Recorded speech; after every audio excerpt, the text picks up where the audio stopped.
me go back here. So tell me a little bit about how you use the how you use BAM in the kiosk iPads. So it really helps us get a lot of information quickly instead of having like 60 spec sheets laying all over the place. And we've done it before, and it's a mess and it's complicated, and printers invariably screw something up, and then you gotta go reprint it. Here, if something's wrong, it's 10 seconds and you can change it in the back end. And then maybe you just have to fire up a hotspot, get the new information, save it offline, and you're done. But absolutely. So what do we? Yeah. So what do we have on the screen here? This is just kind of 5 categories of equipment. Yeah, so it's basically the break of how we separate our product lines.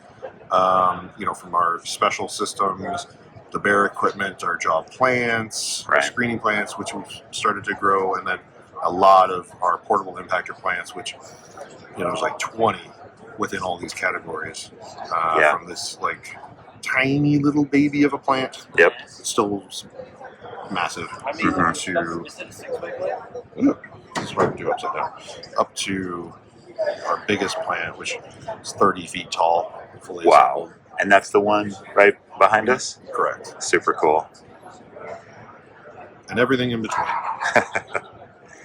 And I remember when we were talking about it before, you mentioned that the sort of like the iPad at the perimeter of the booth was kind of like a low-key way for people to engage a little bit. They could come over and interact. Yeah, so people become more comfortable and understand the idea of an iPad in a booth that it's not off limits, and they can poke around with it.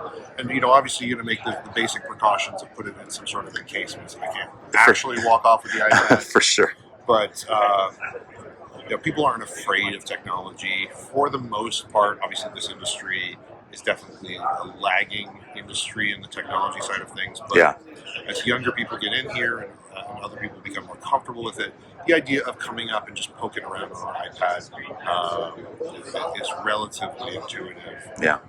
To varying degrees. So it's an easy way for people to interact. It's an easy way for us to show a ton of information quickly and easily that would otherwise require hours and days and tens of thousands of dollars to put an inordinate number of spec sheets together. And as we add, right now we are in English and Spanish, and we're about to add 2 more languages. Oh wow! So you're not adding a few more sheets; you're adding 30 more per language. So we're going from 60 to 120 or more. Yeah, it's just printing it becomes almost unsustainable. Sure. Cool. Thanks, Dan. Appreciate it.